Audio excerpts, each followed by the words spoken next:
kan kita kemana-mana pasti di bawah hati kita. Ya, jadi apapun yang ingin kita putuskan, minta fatwa kepada hati kita. Berpakaian, ya sebelum keluar, memilih baju, minta fatwa kepada hati kita. Wahai hatiku, berikanlah fatwa kepadaku. Ya ketika kita mau masuk ke resto, wahai hatiku, berikanlah fatwa kepadaku. Ketika kita mungkin mau memilih tempat tinggal, mau milih apartemen, ya minta, wahai hatiku, berikanlah fatwa kepadaku. Karena kalau hatinya yang benar, maka hatinya akan bisa memberikan fatwa. Gimana caranya bisa memberikan fatwa?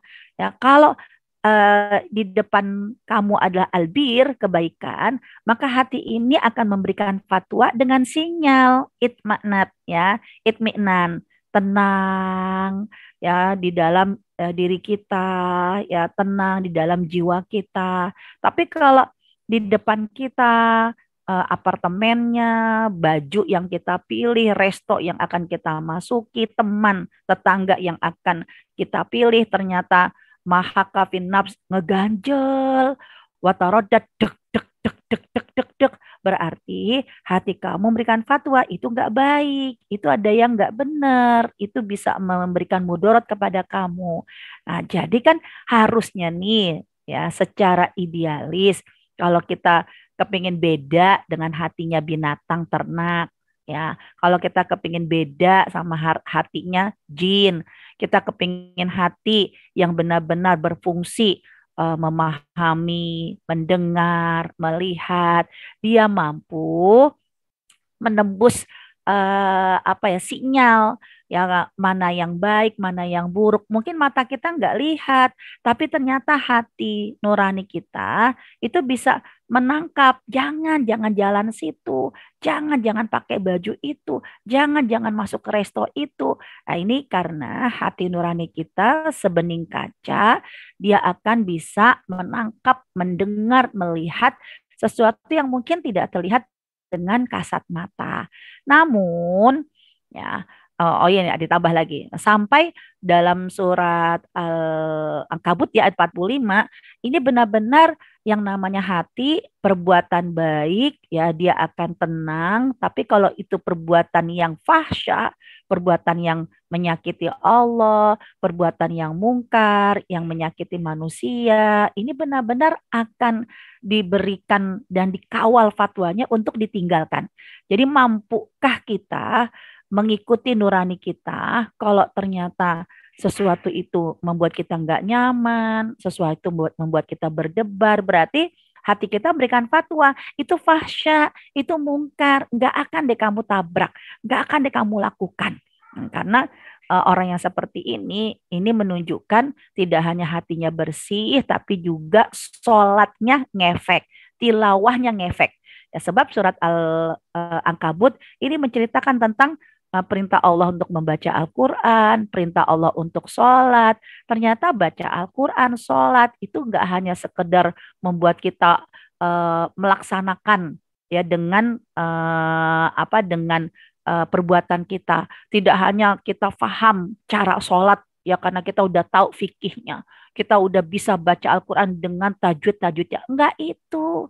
Tapi Al-Quran kamu, sholat kamu bermanfaat atau tidak bermanfaat, itu tergantung hati kamu paham enggak? Gimana caranya hatinya paham? Yaitu hati kamu, ya ketika paham dengan Al-Quran yang kamu baca, hati kamu paham dengan sholat yang kamu tunaikan, yang kamu tegakkan, maka sholat kamu, baca Quran kamu akan menjadikan hati kamu mampu menahan dari kamu melakukan perbuatan fahsya, perbuatan yang tidak disukai oleh Allah, dan juga perbuatan yang munkar. Kan harusnya hati seperti ini. Ya, kenapa? Karena hati yang seperti ini nih, inilah hati yang dipilih oleh Allah untuk direct berkomunikasi langsung antara kita dengan Allah. Sebab Allah itu sayang sama kita. Tuhan yang dulu melindungi Nabi Muhammad, mendampingi dan memberikan bimbingan hidayah kepada Nabi Muhammad, itu sama dengan Tuhan kita. Ya, tapi nggak mungkin Allah mau berkomunikasi kepada kita melalui turunnya malaikat Jibril. Ya kagak mungkin karena kita bukan nabi. Kan begitu kan. Terus gimana caranya kalau Tuhan yang dulu bersama dengan Rasulullah, bersama dengan para nabi-nabi yang lain, itu juga Tuhan kita yang sama yang akan membimbing kita. Ternyata Allah akan membimbing kita melalui direct komunikasi yang Allah ilhamkan melalui hati-hati kita. Jadi ilham adalah komunikasi bimbingan dari Allah kepada manusia biasa, tapi hanya melalui hati nurani. Nah, contohnya ibunya Nabi Musa. Ibunya Nabi Musa bukan wow keren banget. Dia punya ide menyelamatkan Nabi Musa dengan membuat peti dihanyutkan ke Sungai Nil. Petinya kemudian ibaratnya kedap suara, kedap air, tapi full dengan oksigen, membuat bayi itu nyaman. Itu bukan kerennya ibunya Nabi Musa, enggak. Dari mulai ayat ke-10 sampai ayat yang ke-belasan ya, Allah menceritakan hatinya ibu Nabi Musa tuh ngeblank. Tapi bagaimana Allah langsung memberikan sinyal. Jadi tersirat sesuatu yang ingin kita kerjakan, tersirat sesuatu yang ingin kita rencanakan, tersirat ide-ide. Itu bukan karena hebatnya ibunya Nabi Musa. Surat Al-Qasas Allah menceritakan itulah komunikasi yang Allah berikan kepada kita.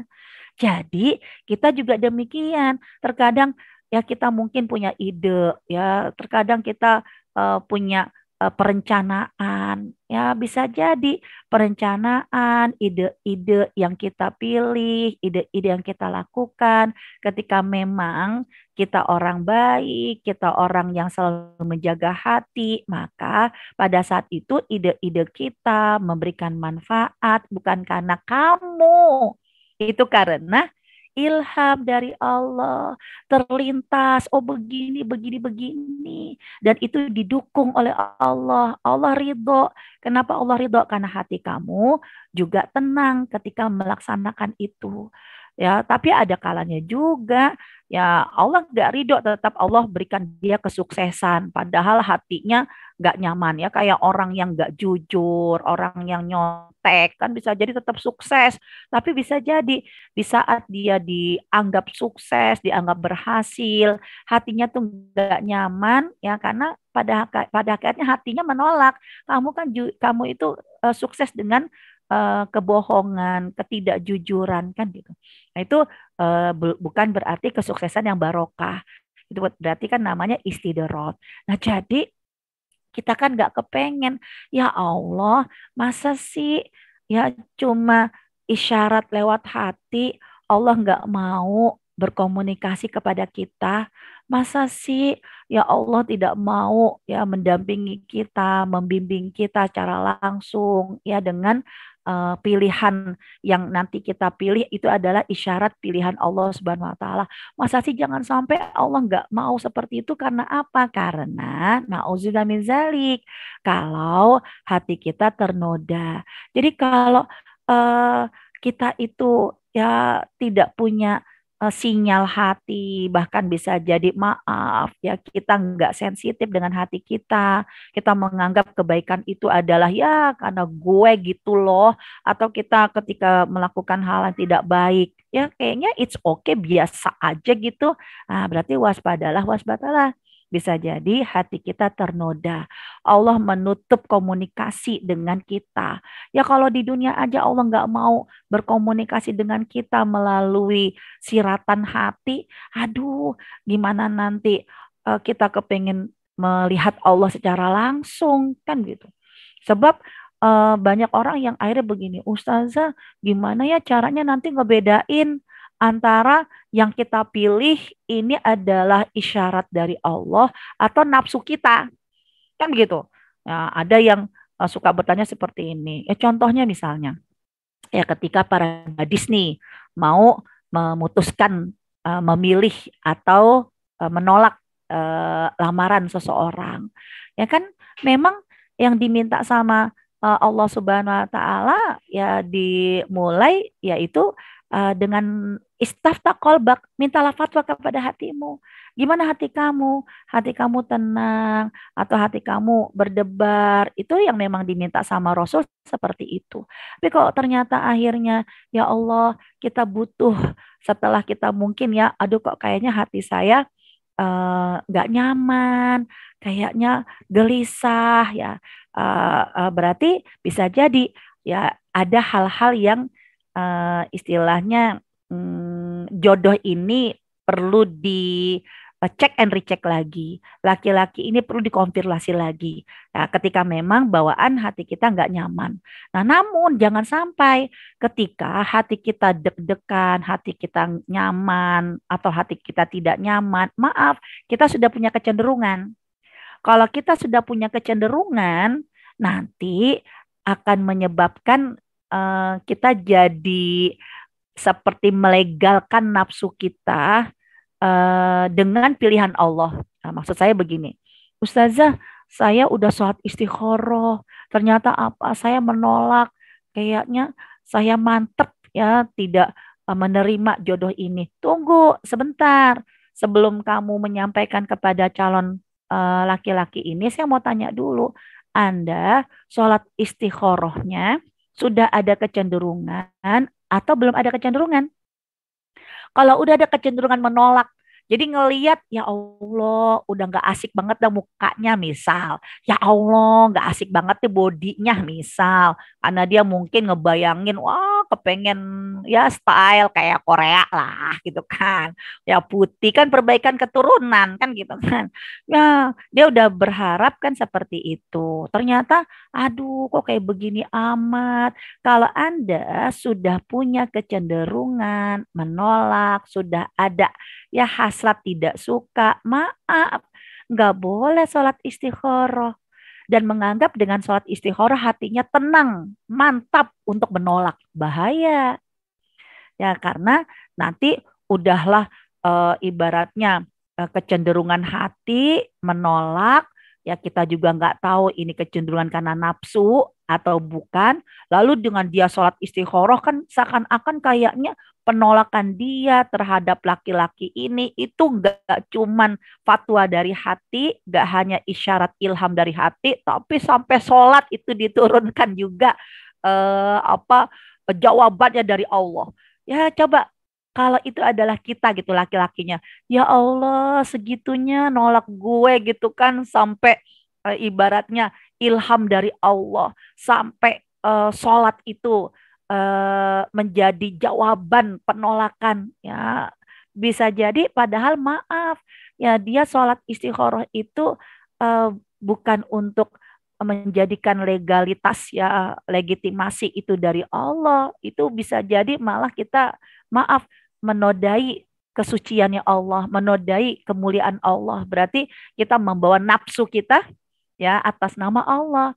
Nah yang ada ya ketika memang ya Allah Ustazah kok hati saya gelisah gelisahnya apa nerima atau tidak nerima atau tidak nerima atau tidak. Nah kalau memang gelisahnya ini aduh kok nerima atau enggak, nerima atau enggak, nerima atau enggak. Nah, kalau memang kondisinya ragu-ragu, belum ada kecenderungan, ya barulah kita sholat istikharah, ya agar Allah memberikan jawaban kepada kita.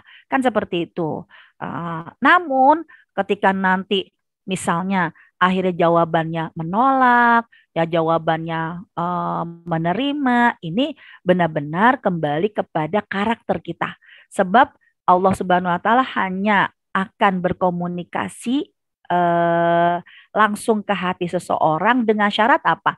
Nih, lisan sidikin fil akhirin. Orang yang selalu lisannya berkata jujur. Tapi kalau dia suka bohong, walaupun bohong-bohong dikit, jangan langsung menganggap Allah bersama dengan siratan atau suratan apa hati nuraninya.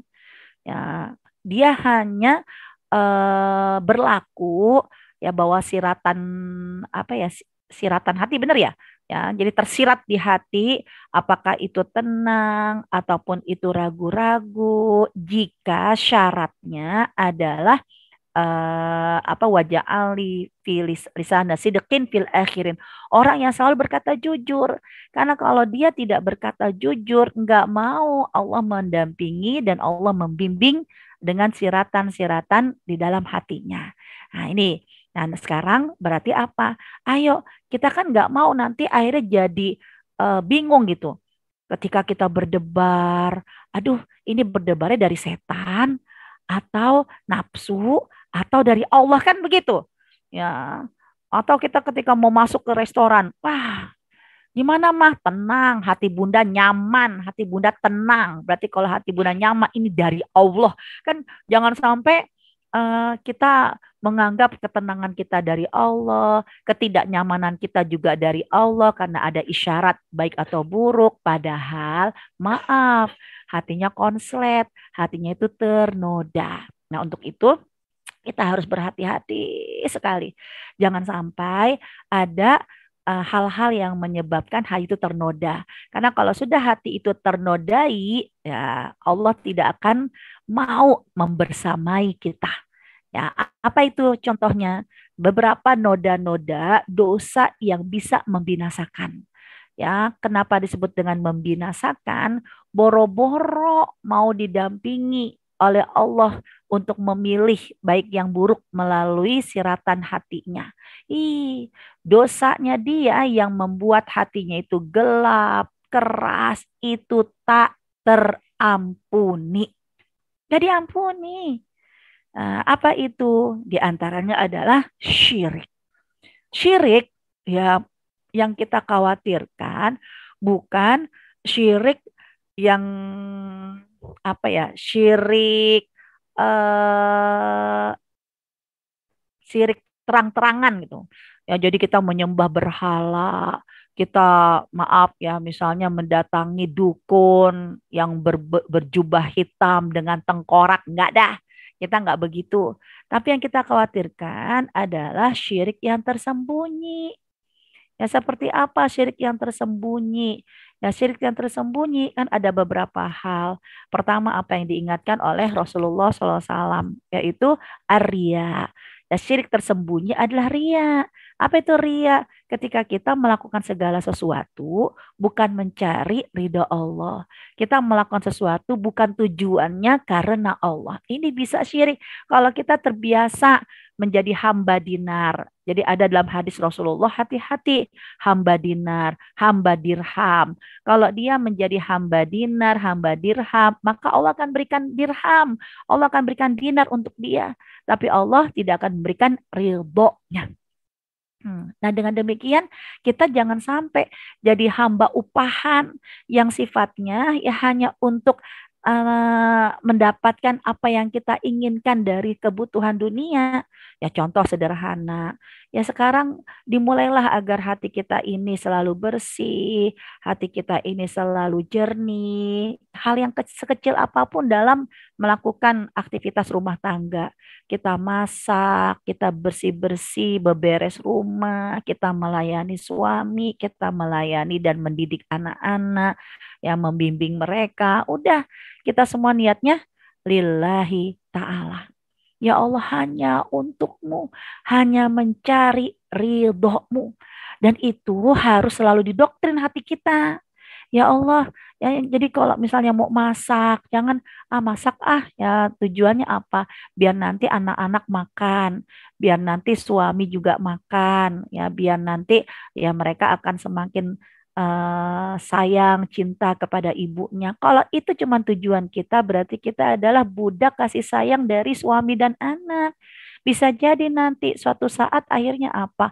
Ya Allah buat kita jadi terpuruk, jadi shock, jadi down. Ya ketika kita udah masak, ya kita udah susah payah menyiapkan segala hal, boro-boro dimakan, gak dimakan, malah mungkin ditinggalkan, gak dicolek sama sekali karena dia lebih suka dengan masakan orang. Oh, potensi banget. Gak hanya kita sedih, akhirnya malah membuat kita jadi bonus dosa, ya dosa jadi marah-marah kan. Astagfirullahalazim. Nggak nyadar apa. Bunda tuh udah capek banget. Bunda tuh udah punya banyak agenda. Tapi Bunda manfaatkan. Mami manfaatkan. Ya, menyempatkan waktu masak. Menyempatkan waktu untuk beres-beres. Kalian ternyata malah begini, begini, dan begini, dan begitu kan gitu. Udahlah akhirnya ya ibadahnya nggak diterima sama Allah ya karena dia maaf ya tujuannya tidak mencari ridho Allah dan kemudian akhirnya kamu bonus dosa ya dosanya marah-marah mengungkit kebaikan yang kamu lakukan udah deh semua kebaikan-kebaikan kamu jadi nah, syirik yang dikhawatirkan, yang membinasakan amal ibadah kita, membinasakan kebaikan kita, membinasakan sensitif hati kita adalah syirik yang seperti ini, yang menyekutukan Allah. Ya, udah sekarang mah kita belajar doktrin hati kita. Apapun yang kita lakukan, semua dalam rangka mencari ridho Allah. Ya cari ridho Allah aja. Kita nggak menjadi budak popularitas. Ya, karena kalau kita menjadi budak popularitas, ya biar populer, ya Allah kita yang banting tulang, jungkir balik, yang terkenal malah temen kita. Kan gitu. Apalagi kalau yang di Hong Kong kan katanya kalau 25 Desember momen hari libur kan banyak kegiatan sosial kan. Kan bisa jadi, wah kita yang jadi volunteer, wah kita jungkir balik, kita nyiapin semua kebutuhan anak-anak, kebutuhan guru, kebutuhan teman-teman biar acaranya sukses. Yang dipuji bukan kita. Kan gitu kan. Yang dipuji bisa jadi ketua komite atau yang dipuji yang memang pimpinan atau yang dipuji memang yang caper gitu kan yang cari perhatian. Kalau kita menjadi budak popularitas ya biar populer ternyata nggak dapet populer ya akhirnya kita kecewa. Berarti di apa menandakan hati kita tidak bersih. Hati kita ternodai karena kita melakukan segala sesuatu yang punya harapan-harapan sendiri bukan lillahi ta'ala. Kan gitu. Jadi ayo agar hati kita selalu bersih, hati kita tidak ternodai. Sering-sering kita selalu berikrar di setiap hari, ya Allah, hari ini aku persembahkan inna solati, solatku, wa nusuki, ibadahku, apapun yang aku lakukan, wa mahyaya dari aku hidup, wa mamati sampai aku mati, ikhlas.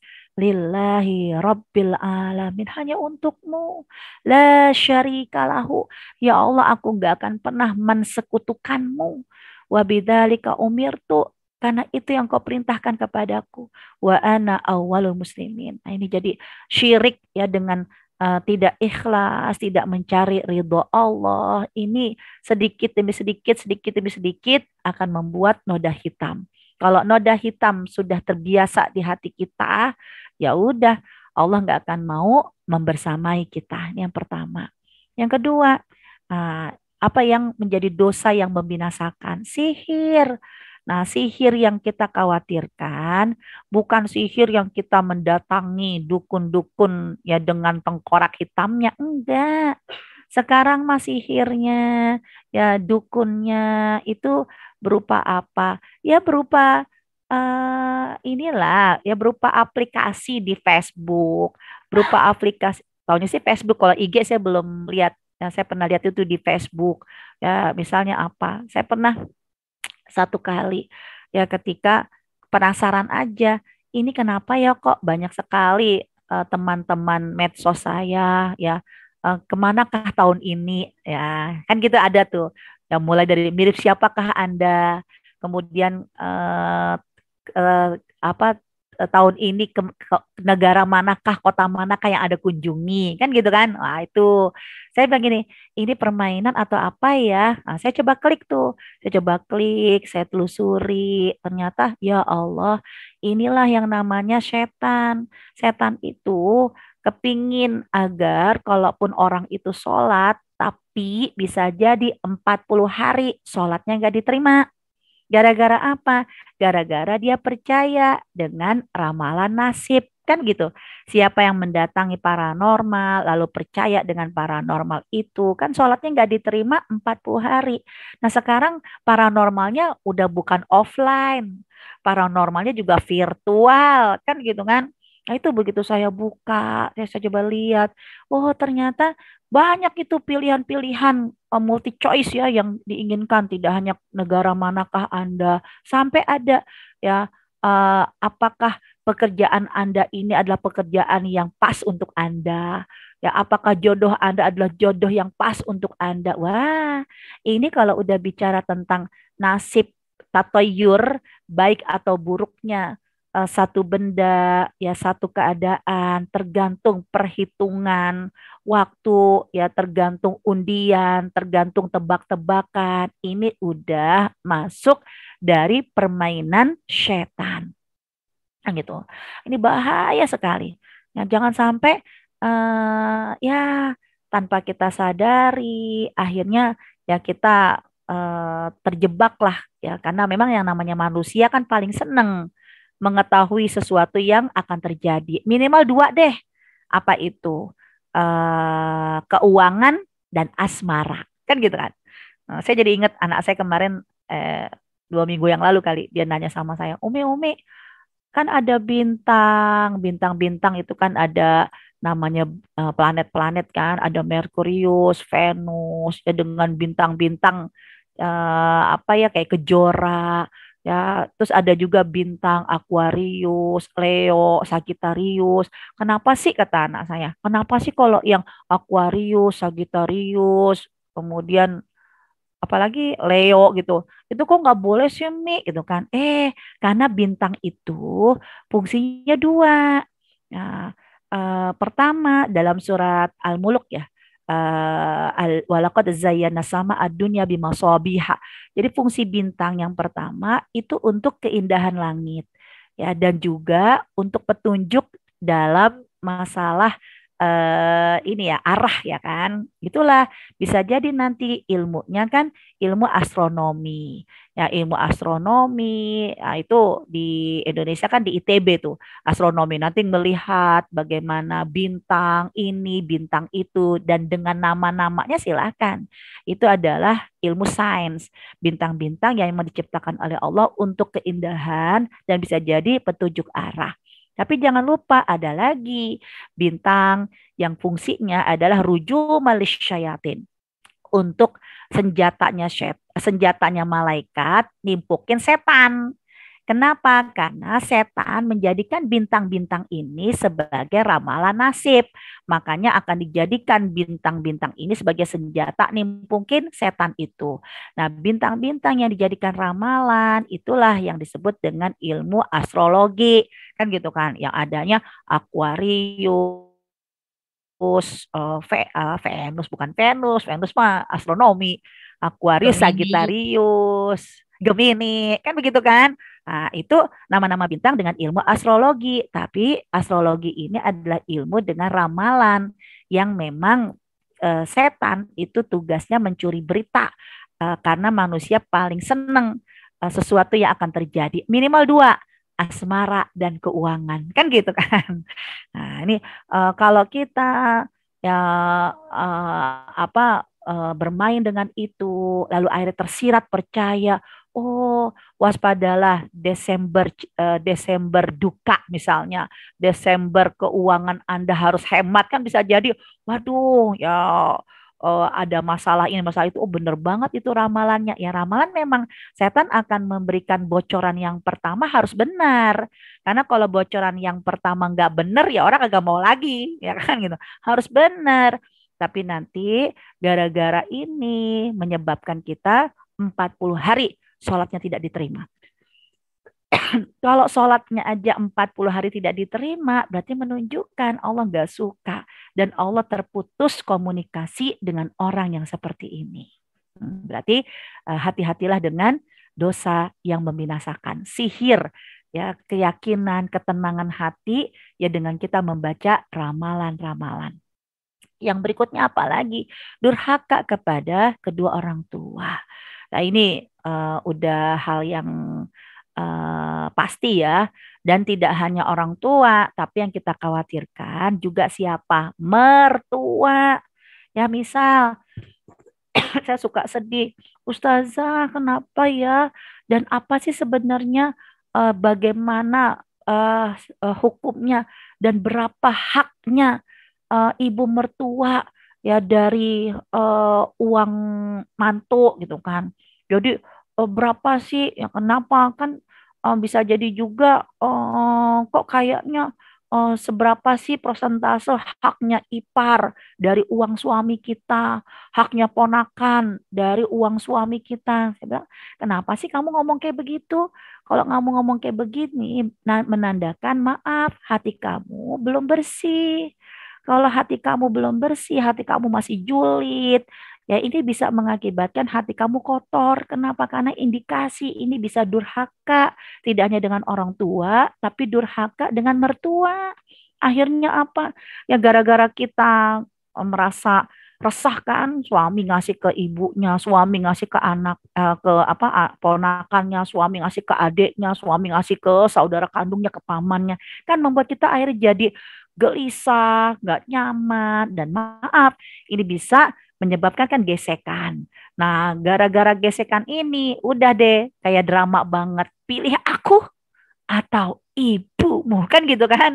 Ya, ini menyebabkan akhirnya apa? Kecemburuan istri, julidnya istri, ya, yang akhirnya suami-suami jadi durhaka dengan orang tua. Ya, suami-suami jadi tidak membahagiakan orang tua. Ya, kenapa? Karena dia jadi mikir gitu. Ya mau ngebahagiain orang tuanya, nggak enak sama istrinya. Padahal ibunya nyuruh itu, Bo ya adikmu dibantu, Bo ya tuh ponakanmu dibantu, kan gitu kan. Dia jadi, aku bukannya nggak mau bantu ponakan, nggak mau bantu saudara, ya kan. Kenapa? Karena aduh nyonya marah melulu, kan gitu kan. Nah ini hati-hati. Ya kenapa sih kita tidak berpikir bahwa kalau kita punya keyakinan Allah yang memberikan rezeki kok kepada ibu mertua kita. Allah yang menjamin rezeki kepada bapak mertua kita. Allah memberikan rezeki kepada saudara-saudara dari suami kita. Allah yang menjamin rezeki. Ya, tapi kenapa ya Allah ternyata tidak memberikan langsung kepada mereka?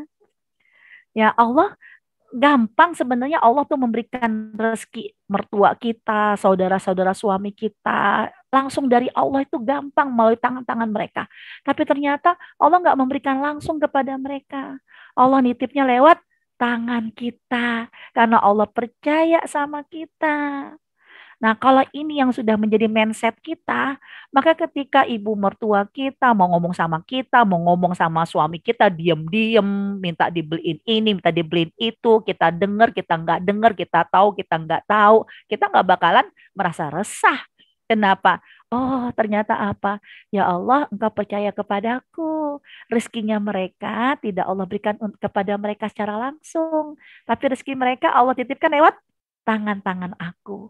Allah titipkan lewat suami aku. Yang akhirnya suami aku yang menyebabkan aku harus rela berbagi. Ya karena memang Allah percaya dengan aku. Nah ini hati-hati. Ya kalau kita suka membuat dan membuat suami tidak nyaman, ya akhirnya durhaka kepada orang tua, sedikit demi sedikit hati kita akan semakin keras. Nah, kemudian apalagi dosa yang membinasakan? Nih, kalau hati kita merasa di zona aman. Ah, alhamdulillah tuh ya, saya pernah ada satu kasus gini, Bu Yeti, Mbak Liva.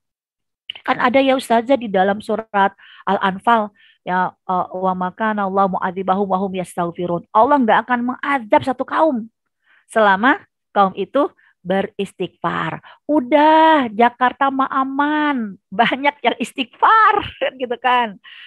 Jadi ya Allah, kok ada ya orang kepikirannya kayak begitu gitu kan. Ya, kepikirannya udah maksiat mah no problem selama masih Jakarta ini banyak yang beristighfar, dijamin sama Allah yang nggak akan ada azab. Ih, justru kita kan jadi takut orang yang merasa di zona aman kayak begini. Ya, ini tidak hanya hatinya jadi keras, hatinya jadi menghitam. Nauzubillah min zalik. Ya, ini nanti malah membuat kayak nantang Allah kan begitu. Nantang Allah. Nah, jadi Jangan pernah merasa kita tuh di zona aman. Ya, apalagi kalau yang teman-teman baca berita di Indonesia kan, nggak hanya di Lumajang, BPD DKI. Ah, itu kemarin membuat apa rilis surat resmi gitu kan, menginformasikan bahwa gesekan lempengan itu bisa dan sangat memungkinkan terjadi di Jakarta. 10 kecamatan. 8 kecamatan itu Jakarta Selatan. Ya, di antaranya Pasar Minggu, Mampang, ya. 2 kecamatan di Jakarta Timur, Keramat Jati dan apa gitu saya lupa. Wah, saya kan di Keramat Jati kan gitu kan. Ya, ya Allah, artinya ketika memang sekali-kali adanya rilis dengan ilmu, kalau ilmu bumi apa namanya ya? Kalau ilmu langit kan astronomi, kalau ilmu bumi apa ya? Geofisika ya, meteorologi dan geofisika ya. Nah, itu dengan lempengan-lempengan, artinya kita harus benar-benar ya Allah, jangan pernah kita merasa di zona aman dari ancaman Allah akibat dosa-dosa kita. Nah, kalau kita merasa, itu yang kagak sholat makin sukses, itu yang kagak ngaji yang makin populer. Kalau kita sering menganggap seperti itu, berarti Allah akan menutup hati kita. Ya juga yang terakhir, ya jangan sampai nauzubillah min dzalik, ya sering putus asa. Orang yang putus asa berarti orang yang sudah terputus unfriend sama Allah. Ya padahal apa? Allah menyuruh, Allah fidhoni abdi, Allah bersama dengan praduga hambaku. Ya kalau apa dia berprasangka baik, maka Allah akan lebih baik lagi. Ya Allah dekat, maka apa kita dekat, maka Allah akan semakin mendekat. Tapi kalau kita sudah putus asa, merasa ya Allah udah kayak begini, udah di titik kehancuran, berarti apa? Unfriend. Allah pun juga akan tidak lagi membersamai mereka. Nah, ini ya diingatkan oleh Allah Subhanahu wa taala itu banyak ayat ya dalam surat Az-Zumar di ayat ke-53 sampai 54. Nah, sebab itulah teman-teman, berarti mulai hari ini ayo kita harus screening nih. Jangan sampai ternyata jauh-jauh ngomongin orang. Lah, hati kita sendiri masih gelap. Pantesan kita kalau ada masalah, kalau lagi sakit, kalau lagi diuji, omongan kita apa? Au ah gelap, au ah gelap. Kalau mulutnya suka bilang au ah gelap, berarti memang hatinya gelap. Ya, sebab efek dosa itu akan membuat semua gelap, terhalang ilmu, rezeki, jadi dia nggak pernah tahu gimana menemukan solusi, ya hatinya juga jadi keras, angkuh, ya urusan semua jadi sempit, ya pintu langit ya tertutup, ya karena memang dosa-dosa itulah yang menyebabkan semua kebaikan-kebaikan itu tertutup. Ya, ini seperti contohnya kayak Imam Syafi'i, ya dia mengadukan masalah ketika dia susah banget menghafal. Kok nggak nyampe-nyampe gitu hafalan itu, nggak mungkin, nggak melekat. Ternyata apa kata Imam Malik gurunya? Bisa jadi ya kamu kan harusnya diberikan anugerah ya dengan cahaya di dalam hati kamu. Tapi kamu padamkan cahaya itu dengan kegelapan kemaksiatan kamu. Jadi karena kemaksiatan kita yang membuat kita jadi au gelap, au gelap. Loh, Allah janji kok innamal usri yusro. Setiap satu kesulitan pasti bersamanya banyak kebaikan-kebaikan. Tapi kalau kita masih mentok, ya Allah apa sih hikmahnya? Ya Allah kenapa sih? Ya Allah kok begini? Ya Allah kok begitu? Berarti tandanya hati kita gelap. Hati kita tidak disinari cahaya oleh Allah sehingga kita bisa menemukan pintu-pintu dan jalan-jalan keluar. Satu lagi nih, seorang salafus soleh yang bernama Sufyan As-Tsauri. Dia mendeteksi hatinya ini kayak gimana. Sebab gak ada cermin melihat hati nurani kan gitu kan. Mau nggak mau ya kita harus apa sensitif dengan sinyal kita sendiri. Nah kalau Sufyan As-Tsauri dia akan melihat kejernihan hatinya atau kegelapan hatinya melalui apa? Perilaku orang lain. Jadi kalau ada perubahan, ketidaknyamanan dari perilaku istrinya, ketidaknyamanan dari perilaku hewan peliharaannya, bahkan dia jadi susah gara-gara ada tikus masuk ke dalam rumah. Sofyan Al-Sari mengatakan ini menandakan ada dosa-dosaku. Berarti hatinya ada yang nggak beres. Jadi macam-macam para salafus solih itu mendeteksi kejernihan hatinya. Nah, kalau sudah demikian, ayo ya Bismillah teman-teman sekalian. Ayo segera sadar. Ya karena kalau kita belum sadar-sadar ya nggak bangun-bangun, nggak bangkit-bangkit. Enggak tuh, lo kagak sadar kan gitu kan.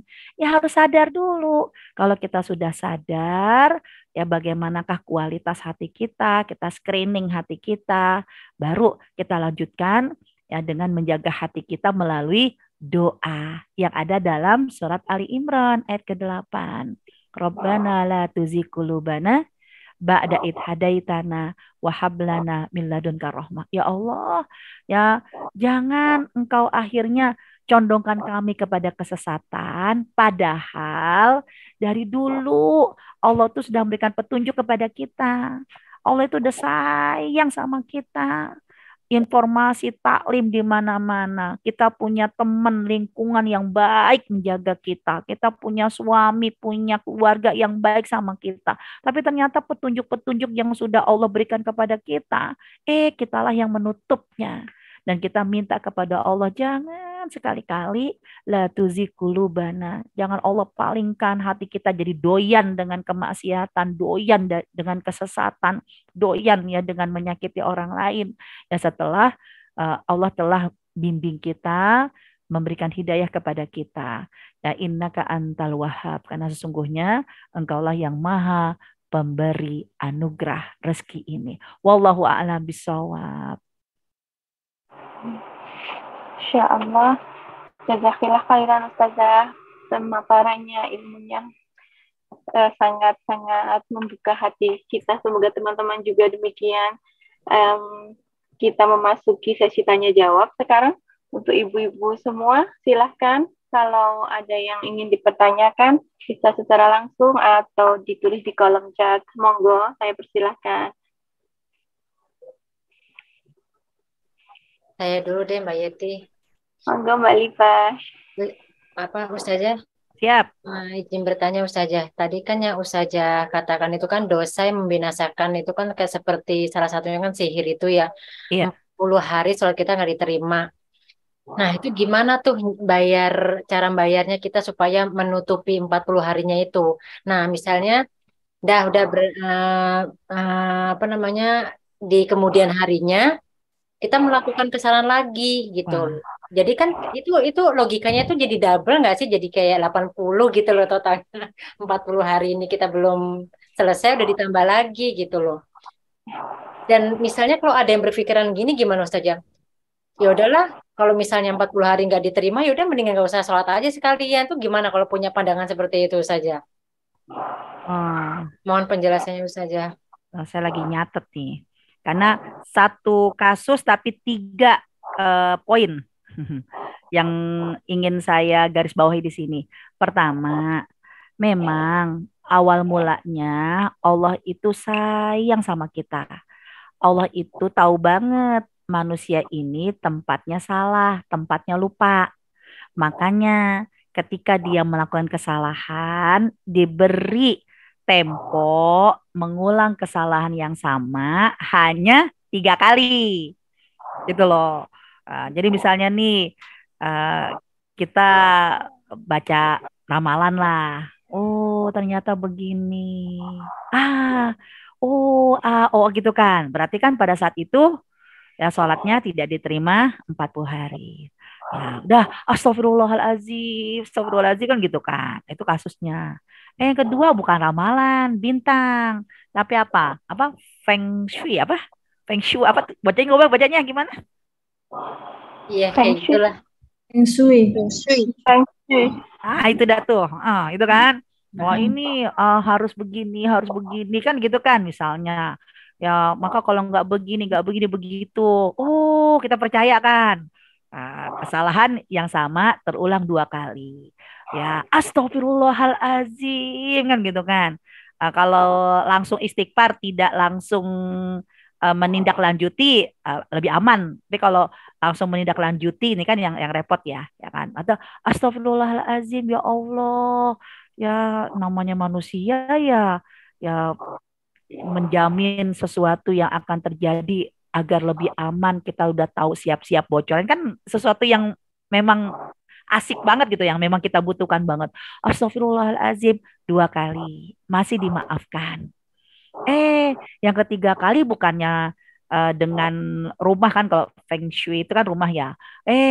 Pas mau misalnya mau ngadain hajatan kan gitu kan. Beda lagi setannya setan setan Jawa kan gitu kan. Nah, itu kan tadi kan setan macam-macam kan setan dengan budaya masing-masing kan. Udah, oh ini harusnya dengan hitungan hari ini, bulan ini, malam ini kayak begini, kayak begini, kayak begini kan gitu kan. Kayak anak saya dulu gitu.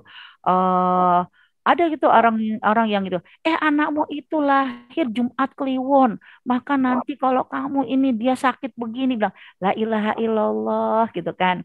Ini kalau kita ayo terpengaruh, nanti dia begini, nanti dia begitu, nanti jangan sampai begini, jangan sampai begitu. Nah itu 3 kali. Kalau udah 3 kali kesalahan yang sama, apa kata Rasulullah? Waspadalah, waspadalah. Wailaka, celaka.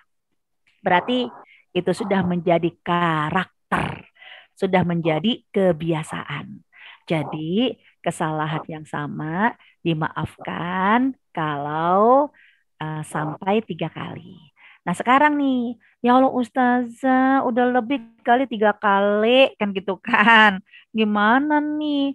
Kenapa? Ya mungkin bukan 3 kali dalam masalah waktu ya, tapi 3 masa ya, masa remaja gitu kan. Ya kan masa remaja berarti SMP, SMA lah. Ya dulu kita eh, nggak langganan sih Mbak Liva, majalah, gadis, temen yang langganan kan dia yang kena dosa kan gitu kan. Ya kita juga nggak minjem sih, cuman ngelirik dikit ya zodiak kan gitu kan. Itu gimana Ustazah? Jadi 3 masa, masa remaja kan gitu kan. Kemudian masa dewasa. Nah, masa dewasa kan bisa jadi yang kita apa istilahnya bicara masalah jodoh kan gitu kan. Wah, kan jodoh ini jangan sampai nih masa depan kita benar-benar harus tahu kira-kira jodoh kita ini benar-benar membuat kita bahagia atau membuat kita sengsara kan bisa jadi. Nah, adalah yang minta bocoran kan gitu, ramalan kan, Ustadz, kira-kira saya sama calon suami ini gimana? Tolong dibaca dong, kan gitu kan, dengan garis tangan kan gitu. Yang kedua, yang ketiga apa? Ya masa tadi remaja, dewasa, masa masa usaha. Jadi ya waktu kerja lah kan gitu kan. Wah, masa bisnis ya biar bisnis kita lancar, biar bisa naik jabatan cepat. Kan kadang pakai ramalan-ramalan, pakai amalan-amalan kan, baca ini biar dapat ini, baca itu biar dapat itu. Itu 3 kali gimana Ustazah? Bahwa 3 kali, 3 tempo, 3 kali 3 masa. Ingatlah ya, dalam hadisnya Rasulullah SAW. Karena Rasulullah pernah bersabda ketika Rasul mengatakan nanti ada berapa ya? Kok jadi saya lupa ya. Ada golongan yang nanti akan 70.000 ya, akan ada 70.000 mereka yang akan masuk surga tanpa hisap. Kan gitu kan. Wah, para sahabat semangat tuh. Wah, akan masuk surga tanpa hisap. Tapi apa yang terjadi ketika Rasul mengatakan mereka yang akan masuk surga tanpa hisap yang 70.000 itu mereka yang tidak pernah meramal dan tidak pernah diramal. Mereka yang tidak pernah tatoyur, menganggap untung atau sial karena sebuah benda.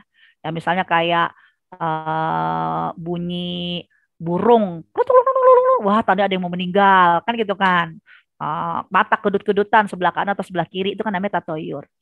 Tidak pernah meramal ya nasib dan tidak pernah tatoyur. Oh, langsung para sahabat sekalipun Abu Bakar lemes semua. Ya, bukan kita kenapa?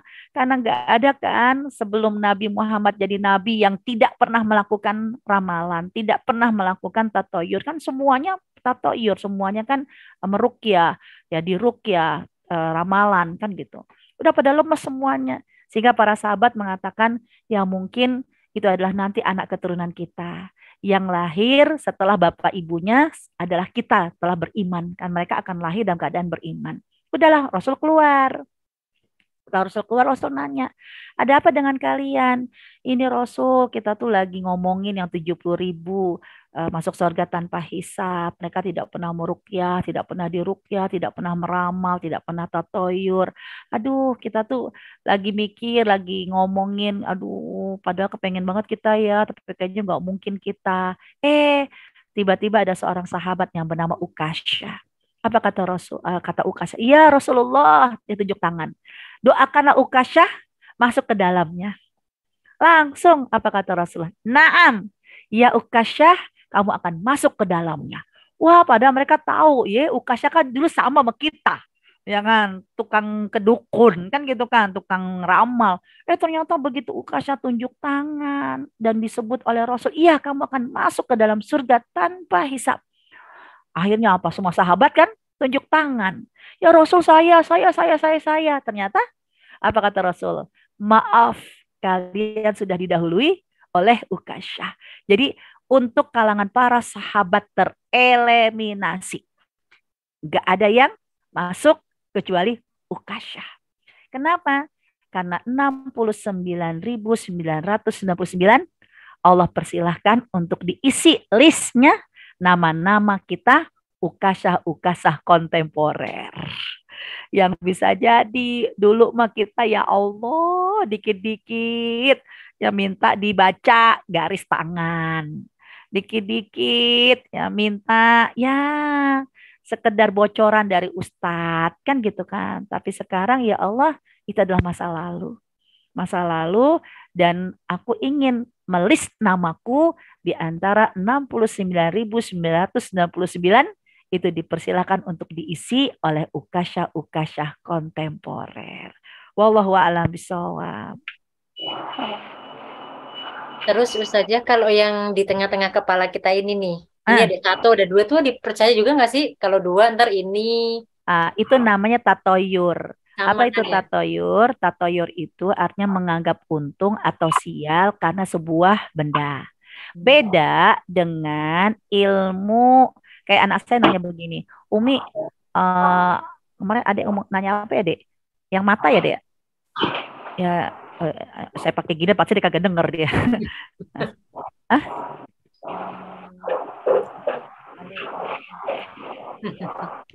Tanda tangan apa ya? Tanda tangan ya? Nah, jadi ada kan yang MBTI apa namanya? Lupa Umi. Jadi dia ditanya di apa kayak ada yang suruh tanda tangan. Nanti akhirnya akan dilihat masa lalunya dan bagaimana forecasting ya masa depannya itu dengan tanda tangan. Ada juga yang apa MBTI ya. MBTI dengan pertanyaan-pertanyaan banyak pertanyaan-pertanyaan. Saya bilang kalau melihat bukan garis tangan, melihat tanda tangan. Kemudian dengan pertanyaan-pertanyaan. Ini untuk mengkilas balik peristiwa-peristiwa yang dulu pernah terjadi, lalu akhirnya membentuk karakter dan bisa jadi akhirnya diarahkan. Nanti begini. Ini namanya bukan ramalan yang sifatnya tatoyur. Karena kan itu teknik forecasting kan? Ramalan. Karena saya pernah tuh, Ustazah ini kalau ramalan tanda tangan seperti membaca garis tangan enggak? Coba saya tanya dulu gitu kan. Dah, akhirnya saya dikasih, coba kalau saya dikasih contoh, coba saya suruh tanda tangan, terus saya tanda tangan, set, gitu kan. Terus dibaca sama dia, oh garisnya begini. Kalau garisnya begini, bisa jadi apa? Secara teori, kalau yang garisnya itu ke bawah, dalam, ini akan menunjukkan ada tekanan ketika di masa kecilnya, masa remajanya. Nah, itu kan gitu. Oh, ada apa dengan masa remaja? Ada apa dengan masa gitu. Nah, kenapa? Karena ketika kamu sudah menganalisa dengan data masa lalu, maka bagaimana perencanaan kamu di masa yang akan datang, ini yang harus kamu luruskan. Nah, itu kan bilang, apa ya dulu ya kan gitu kan. Dulu saya kenapa ya kan gitu kan. Oh iya gitu kan. Eh, saya saya bilang kalau saya dulu waktu masih kecil, iya saya bilang saya pernah. Ya karena ini kayaknya ada tekanan, tekanan yang belum terselesaikan. Kenapa kalau belum terselesaikan harus diselesaikan? Tapi yang mana ya saya bilang gitu. Coba diingat-ingat karena ini akan menjadi potensi kalau nanti kamu menghadapi situasi kayak begitu lagi, lalu kamu tidak siap-siap, maka kamu akan menjadi down. Terus ingat-ingat apa ya? Oh ya inget banget gitu kan. Tapi akan berbeda nanti perencanaannya tergantung kedewasaan sikap kita kan. Saya bilang, oh ya dulu saya diajak jalan-jalan dengan keluarga besar deh. Karena kan ya saya bukan orang berada kan, ibaratnya saya orang miskin lah. Orang miskin diajak sama keluarga kaya ya untuk jalan-jalan. Ya Allah, Mbak Liva, maka sejak saat itu jangan pernah membedakan anak-anak. Udah ya jadi si keluarganya sana lah dari keluarga sana itu anaknya dia, cucunya dia itu dibeliin macam-macam ya dibeliin emas, jadi kita cuma disuruh ngeliatin doang kan gitu kan. Nah udah bilang udah sejak saat itu saya nggak dendam, tapi saya jadi ngedon ya saya nggak mau ke silaturahim ke sana, saya nggak mau karena masih namanya juga masih kelas 3 SD kan gitu kan. Nah ini kalau tidak diselesaikan dengan manajemen hati, suatu saat kalau kamu nanti akan begini begini begini, kamu akan ngedon lagi. Tapi kalau kamu bisa bersikap dewasa, melupakan segala-galanya, menyikapi nanti suatu saat begini-begini, itu akan lebih dewasa. Nah, kalau dari hasil komunikasi saya dengan analisa tanda tangan seperti ini, maka saya bilang ini forecasting yang sifatnya ilmu dengan analisa data, bukan dengan membaca membaca apa? Membaca nasib. Itu kan. Wah, nanti kamu ini mencong di sini nih berarti nanti umurnya pendek nih kan gitu kan. Ini bisa jadi ini nanti di umur segini mati lo kan gitu kan. Nah, ini itu berarti forecasting yang sifatnya ramalan yang tatoyur yang dilarang. Jadi tergantung Mbak Rifa. Berarti kembali kepada ilmu anatomi, apakah dua usar-usar ya apa namanya dua ubun-ubun ya dua Iya. ubun-ubun ini akan menunjukkan karakter dari sikap seseorang atau tidak. Nah, ini bisa jadi menjadi ilmu anatomi. Tapi kalau nanti oh ini dua nih, ini akan sukses nih, ini dia nanti bisnisnya akan ini, berarti itu jadi ilmu astrologi kan gitu Ya. kan. Ilmu ramalan yang dilarang. Ya tergantung. Hmm, Jadi gini ya saja ya, intinya apapun bentuk astrologi itu haram ya saja ya. ya, Walaupun katanya astrologi itu kan bukan ramalan tapi lebih ke psikolog juga sama ya. Itu nggak boleh ya. psikolog. Lebih ke psikologi maksudnya. Jadi astrologi itu pokoknya ketika dia membahas tentang nasib yang akan datang. Nah itu. Tapi kalau Mak- perencanaan nggak apa-apa. Ya.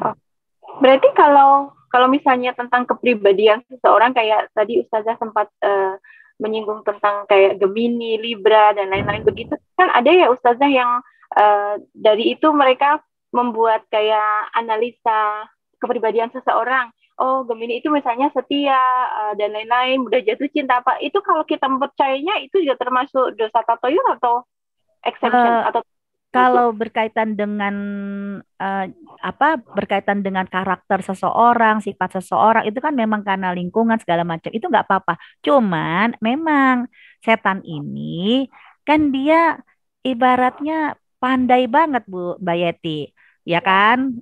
Awalnya oh nggak apa-apa kan gitu kan. Oh ini teori nggak apa-apa kok, ini teori kepribadian ya kayak teori tangan gitu kan, apa kayak garis tangan yang apa Steven ya yang Iya. Stephen gitu kan. Wah ini kan garis dari garis ini itu akan kelihatan kepribadian. Nggak apa-apa.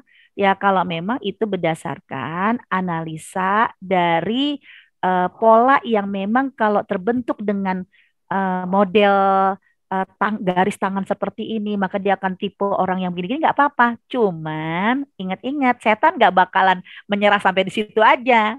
Balik Berawal ya. dari di zona aman. Nah, Betul. gara-gara baca Gemini, nggak mungkin kita cuman baca karakter kita doang. Pasti ke bawah itu asmara sama keuangan. Nah, itu yang diincar kan gitu kan. Jangan. Nggak Berarti kok. MBTI juga nggak boleh Ustazah ya? Apa tuh? MBTI itu loh yang tadi Ustazah bahas itu, MBTI yang mananya tuh yang nggak yang boleh? kayak kepribadian gitu kayak ekstrovert, Oh itu nggak ekstrovert, apa-apa. nggak apa-apa ya? Itu nggak apa-apa karena itu untuk menyebutkan dari jawaban-jawaban ini dengan skala itu kan teknik forecasting. Ya, jadi dari jawaban-jawaban ini maka dengan skala ini menunjukkan dia punya kepribadian seperti ini dan diarahkan seperti ini. Itu nggak apa-apa. Namun saya nggak tahu kalau nanti ada selipan tuh yang disisipkan oleh si setan, misalnya apa. Maka berhati-hatilah anda lebih bagus misalnya di bisnis ini. Kalau Anda di sini, nah, itu kan kalau nanti ramalan-ramalan itu berawal kan sudah disampaikan Rasulullah. Setan itu ketika menyampaikan satu kepada kamu harus benar. Nah gitu kan, harus benar dulu, nanti selebihnya. Nah, jadi masalah kepribadian kayak MBTI atau kemudian kayak Stephen, saya bilang enggak kalau cuman sampai dari analisa variabel bentuk garis tangan seperti ini akan menunjukkan ekstrovert atau introvert dengan jawaban seperti ini, maka akan begini-begini, no problem. Dan biasanya orang seperti ini no problem, tapi jangan sampai nanti akhirnya membuat acuan ramalan nasib. Kan gitu. Ini nggak cocok nih gara-gara ini nih Steven nih yang itu. Jadi waspadanya adalah ramalan nasib. Kan sekarang banyak ya itu nggak cuman Steven, apalagi ya MBTI, Skotes itu kan, Yes, Skotes kan banyak. biasanya tuh. Jazakallah khair Ustazah penjelasannya. Lanjut Mbak Yati yang lainnya coba. Silakan Ibu-Ibu kalau ada yang mau bertanya lagi. Masih ada sedikit waktu. Kayaknya tadi Mami udah munculin wajahnya tuh, udah up wajahnya Ya, itu. tapi terus mengundurkan diri lagi. Kayaknya apa lagi OTW ke rumah Ustazah ini ya? Oh, emang si ini Mami. Iya, Bu Dini, Bu Wah, Dini. iya Mami Dini. Udah saya gelar itu dah, daun pisang. Jadi nggak punya karpet merah, daun pisang aja dah. Maaf Bu Ustazah, masih belum sampai Bu Ustazah. Tahun depan ya, insya Allah. Kalau Tahun depan, insya Allah, tahun iya, depan. jangan sore, nanti kasihan Iya. macet. Iya, nanti kejadian lagi tuh sama Liva tuh. Iya, gantian dah, ntar saya ke tempatnya Mami Dini dah. Amin, amin, amin. Kita Biar main kita salju comfortable. di Bekasi. Ada yang comfortable. Tapi bener kok Bu Ustazah udah ada di ini nama beberapa teman tuh ada Bu Noi juga sempat mau ini. Cuma ya memang belum waktunya. Mau apa? Mau berkunjung. Mau Oh, sungkem, ahlan. mau sungkem Oh, ke rumah Ustazah. sungkem. Iya. Siap, daun singkong sama daun pepaya sama daun ini ya. Jadi gak gelar karpet merah, gelar hijau daun pisang. Jangan sampai bilang nunggu ramalan dulu ya Bu Ustazah, jangan ya. Hujan nggak ini ya gitu ya. Ustazah, sepertinya belum ada yang bertanya lagi. Siap. Saya lagi deh. Luar topik boleh nggak Ustazah? Satu di luar topik. Ya. Oh ya boleh. Kadang kalau kita sholat berjamaah itu kalau asar sama zuhur kan bacaan di apa itu seperti tidak kedengaran ya dari ya, imam. Iya, suaranya sangat ringan. Sering kali saya cuma bisa mengikuti sampai Al-Fatihah karena kita tahu bacaan awal pasti Al-Fatihah dulu. Kalau surat yang dibaca imam setelah itu saya sama sekali tidak punya kemampuan untuk mendengarnya karena benar-benar sangat kecil suaranya. Apa yang harus saya lafazkan? Ini sholat asar kan? Sholat asar sama zuhur yang biasanya suaranya imam ya tidak kedengaran. Kalau sholat sir, jadi sholat asar, sholat zuhur, sholat asar, bacaan imam itu apa ya, keistimewaannya sholat berjamaah ya. Bacaan imam itulah yang akan dianggap fadilahnya 27 untuk orang yang berjamaah. Jadi Allah tidak melihat bagaimana kekurangan atau kelebihan imam itu, tapi Allah lihat bagaimana berjamaahnya. Maka dengan berjamaah ya segala kekurangan semuanya dipukul rata, dilipat gandakan 27 kali lipat. Begitu. Kadang kalau pas kebetulan berjamaah gitu suaranya benar-benar bisa hilang pas surah yang pertama sama kedua gitu biasanya. Jadi saya jadi bingung, aduh ini saya bacanya apa-apa. Sudah selesai mau ngikutin imam tapi tidak punya ide itu apa yang dibaca suratnya gitu. Kalau sama suami biasanya bolehlah bertanya dulu nanti surat yang mau dibaca apa. Iya. Kalau seandainya saya tidak dengar saya bisa ngikut gitu loh. Tapi kalau tidak saya jadi diam aja menunggu imam, menunggu imam, menunggu instruksi, nggak gugur. Jazakallah khairan, mantap. Iya. Silakan ibu-ibu yang lain, Mbak Lipa, kalau ada lagi. Ya satu lagi saja. Closing udah sama Mbak Lipa. Closing udah ini. Ini saja pertanyaan terbesit dari pikiran saya saja. Kalau dulu itu para nabi dan rasul itu memiliki keinginan untuk terkenal nggak sih saja? Kayak dengan cara dia misalnya berdakwah terus jadi banyak penggemar gitu loh. Ibu netizen tenang. Oh iya. Udah nggak tanya, komen. Banyak, maafkan adik saya yang bertanya seperti itu. Enggak, karena saya pernah baca di artikel itu kan kayak apa ustadz-ustadz yang sekarang terkenal itu kan dia sampai bikin YouTube sendiri, channel sendiri sampai banyak penggemarnya gitu loh. Itu kan salah satu jangan kotori hati juga nggak sih, masuk nggak sih dalam kategori tema hari ini gitu loh saja. Siap. Sebenarnya terkenal itu adalah bisa jadi anugerah atau ujian, kan gitu kan. Jadi kayak Nabi Muhammad ya kan memang ibaratnya apa ya, nggak dikenal. Ya, dia benar-benar anak yatim. Bahkan kalau dipikir-pikir orang itu shock banget gitu loh. Udahlah anak yatim, piatu, miskin, papa, kan begitu kan. Ya hari-hari cuman di mengembala kambing, kayak nggak ada potensi-potensi viral kan gitu kan. Tapi kemudian viralnya seseorang, populernya seseorang bisa jadi yang pertama adalah anugerah. Karena Allah percaya kalau dia diberikan viral, dia diberikan ketenaran, itu akan menambah maslahat untuk agamanya Allah. Dan Nabi Muhammad dipercaya untuk itu. Para sahabat dipercaya untuk itu. Viralnya mereka membuat akhirnya agama Allah terkenal sampai ke penjuru dunia. Kan gitu. Nah, yang kedua bisa jadi ini ujian.